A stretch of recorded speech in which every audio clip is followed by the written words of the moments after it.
जय जगन्नाथ केमती अच्छे आशा करूँ भल थे भाई। पुणी थे आम आसी जाइए गोटे निमटल बाड़ाई एटी मंटू आम चढ़ी बाड़ुची तैल भाई सेपटे सुधीर आपटे मु आसी रेकर्ड करने एपटा हूँ टोटाली पाखापाखि हूँ 3000 स्क्वायर फुट्र कमटा।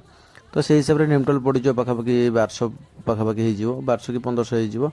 तो भाई देखुच तो मंटू गोड़ फाड़ी छिड़ा हो जाऊँगी 4 फुट एरिया गोड़ फाड़ी ऊपर 7 फुट ऊपर छिड़ा जाऊँगी कम भितर वर्षा टी आसला पूरा ठंडा ठंडा पवन कमर भी उपभोग हो गला। एटा फास्ट डे कम फास्ट डे पाखापाखि तो आम बाड़ी देलु संध्या भितर हाफ बाड़ी देलु पूरा किटिबिटी अंधार हो जाता हाफ बाड़ी देलु।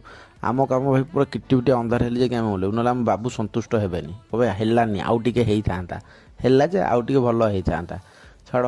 सेकेंड दिन आसिलु टोटाली कंप्लीट पूरा सबुतक कम कंप्लीट होता तथापि कमटा को आमको सारे 4 दिन लगी टोटाली पाखापाखि 20टा हाजिरी लगी 5 इंच कथा ना से 20टा हाजिरी लगे आमको।